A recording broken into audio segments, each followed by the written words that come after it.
வணக்கம். திசைகளின் 10 மணி செய்திகள். கம்போங் சுங்கை பாரு தாக்குதல் சம்பவம், உள்துறை அமைச்சு கடும் கண்டனம். கம்போங் சுங்கை பாருவில் இன்று குடியிருப்பாளர்கள் வெளியேற்ற நடவடிக்கையின் போது டங்வாங்கி மாவட்ட காவல்துறை தலைவர் சுசில்மி எஃப்என்டி சுலைமான் மீது நடத்தப்பட்ட தாக்குதலுக்கு உள்துறை அமைச்சு கடும் கண்டனம் தெரிவித்துள்ளது. இதுகுறித்து உள்துறை அமைச்சர் டத்துஸ்ரீ சைஃபுடின் நசுட்டியான் பின் இஸ்மாயில் வெளியிட்டுள்ள அறிக்கையில், இது ஒரு இழிவான, நாகரிகமற்ற, ஏற்றுக்கொள்ள முடியாத செயல் என்று குறிப்பிட்டுள்ளார். இறையாண்மை மிக்க நாடான மலேசியாவில் மக்கள் தங்கள் உரிமைகளை அமைதியாக ஒன்று கூடி கேட்பதற்கான சுதந்திரம் அளிக்கப்பட்டுள்ளது என்றாலும் அதனை யாரும் துஷ்பிரயோகம் செய்வதற்கு அரசாங்கம் அனுமதிக்காது என்று குறிப்பிட்டுள்ளார். இந்நிலையில் இத்தாக்குதலை நடத்தியவர்கள் மீது கடுமையான நடவடிக்கை எடுக்க காவல்துறைக்கு தான் உத்தரவிட்டுள்ளதாகவும் சைஃபுடின் நசுட்டியான் தெரிவித்துள்ளார். கம்போங் சுங்கை பாருவில் உள்ள மலாய்க்காரர்களுக்கு மலிவு விலையில் வீடுகளை கட்டித்தருமாறு தித்திவாங்சா நாடாளுமன்ற உறுப்பினர் ஜொஹாரிகானி வலியுறுத்தியுள்ளார். அவர்கள் வாழும் அந்நிலம் ஸ்லாங்கூர் சுல்தானால் காலனித்துவ ஆட்சி காலத்தில் வழங்கப்பட்டது என்பதால் அங்கிருக்கும் அசல் குடியிருப்பாளர்களுக்கு நியாயமான விலையில் வீடுகளை விற்குமாறு வீட்டு வசதி மேம்பாட்டாளர்களை கேட்டுக் கொண்டுள்ளார். அதேவேளையில் கம்போங் சுங்கை பாரு மறுசீரமைப்பு விவகாரம் பல வருடங்களாக சர்ச்சைக்குள்ளாகி தற்போது விஸ்வரூபம் எடுத்துள்ளதால் தான் இதுகுறித்து மேலும் விளக்க தேவையில்லை என்றும் அவர் குறிப்பிட்டுள்ளார். மேலும் இவ்விவகாரம் குறித்து பிரதமர் டத்தோஸ்ரீ அன்வார் இப்ராஹிமையும் கூட்டரசு பிரதேச அமைச்சர் டாக்டர் ஜலேஹா முஸ்தபாவையும் சந்தித்து அப்பகுதியில் மலாய்க்காரர்கள் மட்டுமே வீடுகளை வாங்க அனுமதி அளிக்குமாறு தான் கேட்டுக் கொள்ளப் போவதாகவும் ஜொஹாரிகானி தெரிவித்துள்ளார்.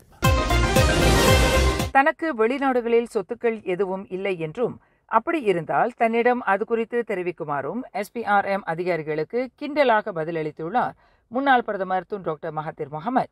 கடந்த செவ்வாய்க்கிழமை SPRM தலைமை ஆணையர் தான் ஸ்ரீ அசாம்பாக்கி வெளியிட்டிருந்த அறிக்கை ஒன்றில் முன்னாள் பிரதமர் துன் டாக்டர் மஹதிர் முகமதின் வெளிநாட்டு சொத்துக்கள் குறித்து தாங்கள் விசாரணை நடத்தி வருவதாகவும், இதுகுறித்து யுனைடெட் கிங்டமைச் சேர்ந்த அதிகாரிகளுடன் பேச்சுவார்த்தை நடத்தி வருவதாகவும் தெரிவித்திருந்தார். இந்நிலையில் அசாம்பாக்கியின் அறிக்கைக்கு இன்று பதிலளித்துள்ள மஹதிர், பிரதமர் டத்துஸ்ரீ அன்வார் இப்ராஹிம் தன் மீதான அவதூறு வழக்கை தாமதப்படுத்துவதற்காக இதுபோன்ற முயற்சிகளில் ஈடுபடுகின்றார் என்று கேலியாக கூறியுள்ளார். நாடு முழுவதும் உள்ள அனைத்து தனியார் வாகன ஓட்டுநர்களும் பயணிகளும் இருக்கை வார்பட்டை அணிவது கட்டாயமாக்கப்படும் என சாலை போக்குவரத்து துறையான JPJ அறிவித்துள்ளது. இதுகுறித்து JPJவின் தலைமை இயக்குநர் டத்தோ AD ஃபாட்லி ராம்லி கூறுகையில், தற்போது இருக்கை வார்பட்டை குறித்து கிளிக் சபலோம் கரா என்ற விழிப்புணர்வு பிரச்சாரம் மேற்கொள்ளப்பட்டு வருவதாகவும், இதன் மூலம் வாகனம் ஓட்டிகளுக்கு அதன் பாதுகாப்புகள் குறித்து விளக்கமளிக்கப்பட்டு வருவதாகவும் தெரிவித்துள்ளார். விரைவில் இருக்கை வார்பட்டை அணிவது குறித்த புதிய கட்டுப்பாடுகள் அமல்படுத்தப்படும் என்றும் அவர் குறிப்பிட்டுள்ளார்.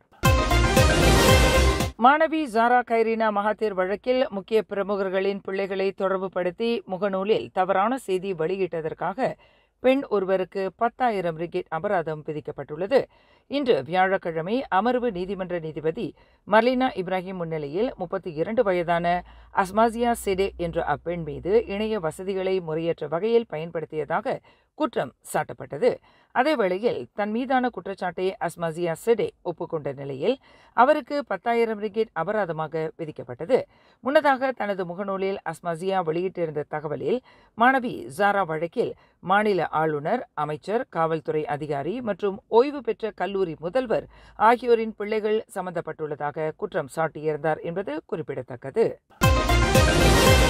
கம்போங் சுங்கை பாருவில் இன்று நடந்த குடியிருப்பாளர்கள் வெளியேற்ற நடவடிக்கையின் போது டங்வாங்கி OCPD உதவி ஆணையர் சுலிஸ்மி எஃப்என்டி சுலைமான் மீது தாக்குதல் நடத்திய 3 கைது செய்யப்பட்டுள்ளனர். இதுகுறித்து தேசிய காவல்படை தலைவர் டத்துஸ்ரீ முகமது கலீத் இஸ்மாயில் கூறுகையில், காயமடைந்த டங்வாங்கி OCPD தற்போது கோலாலம்பூர் மருத்துவமனையில் சிகிச்சை பெற்று நலமுடன் இருப்பதாக தெரிவித்துள்ளார். மேலும் அவரை தாக்கியதாக சந்தேகிக்கப்படும் 3 பேர் கைது செய்யப்பட்டு விசாரணை நடைபெற்று வருவதாகவும் குறிப்பிட்டுள்ளார். சுங்கை புலோ கம்போங் ஸ்ரீ இண்டாவில் இன்று அதிகாலை வீடு ஒன்று தீப்பற்றி எரிந்ததில் அவ்வீட்டிலிருந்த 94 வயதான பழங்குடி இனத்தைச் சேர்ந்த முதியவரும் அவரது 62 வயது மகனும் தீயில் கருகி பலியாகினர். இச்சம்பவம் குறித்து ஸ்லாங்கூர் தீயணைப்பு மற்றும் மீட்புத்துறை செயல்பாட்டு பிரிவின் உதவி இயக்குநர் ஹமத் முக்லிஸ் மொக்தார் கூறுகையில், அதிகாலை 12:50 மணியளவில் தங்களுக்கு தகவல் கிடைத்ததாகவும், அடுத்த 10 நிமிடங்களில் தாங்கள் சம்பவ இடத்தை அடைந்தபோது அவ்வீடு முற்றிலும் எரிந்த நிலையில் காணப்பட்டதாகவும் தெரிவித்துள்ளார். இந்நிலையில் அவ்வீட்டிலிருந்து கருகிய நிலையில் கிடந்த அம்முதியவர் மற்றும் அவரது மகனின் சடலங்களை தாங்கள் மீட்டதாகவும் அவர் குறிப்பிட்டுள்ளார். கில்லான் பள்ளத்தாக்கில் 2 போதைப்பொருள் கடத்தல் கும்பல்களை முடக்கிய போலீசார் அவர்களிடமிருந்து 16.7 மில்லியன் ரிங்கிட் மதிப்புள்ள 164 கிலோ போதைப் பொருட்களை பறிமுதல் செய்துள்ளனர். இதுகுறித்து ஸ்லாங்கூர் காவல்துறை தலைவர் ஷசலி கஹார் கூறுகையில், இச்சம்பவத்தில் 18 முதல் 47 வயதுடைய 5 உள்ளூர் ஆடவர்கள் கைது செய்யப்பட்டிருப்பதாக தெரிவித்துள்ளார்.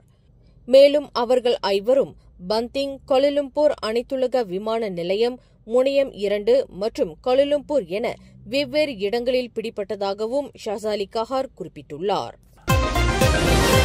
இன்று வியாழக்கிழமை பிற்பகல் ஜோஹர் சுல்தானா அமீனா மருத்துவமனையில் வடிகால் அடைப்பு காரணமாக ஏற்பட்ட திடீர் வெள்ளம் தற்போது இயல்பு நிலைக்கு திரும்பியுள்ளது. இன்று மாலை 4 மணியளவில் மனநல மருத்துவம் மற்றும் மனநல சிறப்பு சிகிச்சை பிரிவு இருந்த கட்டிட தொகுதியான பகுனான் நிலையில் திடீரென வெள்ளம் ஏற்பட்டது என்றும், சுமார் 40 நிமிடங்களுக்கு பின்னர் அது தணிந்து இயல்பு நிலைக்கு திரும்பியது என்றும் மருத்துவமனை நிர்வாகம் வெளியிட்ட அறிக்கையில் தெரிவித்துள்ளது. இந்நிலையில் இச்சம்பவம் குறித்து தகவல் கிடைத்தவுடன் மருத்துவமனைக்கு விரைந்து சென்ற ஜொகூர் மாநில சுகாதாரம் மற்றும் சுற்றுச்சூழல் குழுவின் தலைவர் லிங் தியான்சூன் பாதிக்கப்பட்ட பகுதிகளை ஆய்வு செய்து அடுத்த கட்ட நடவடிக்கைகள் எடுக்க உத்தரவிட்டுள்ளார்.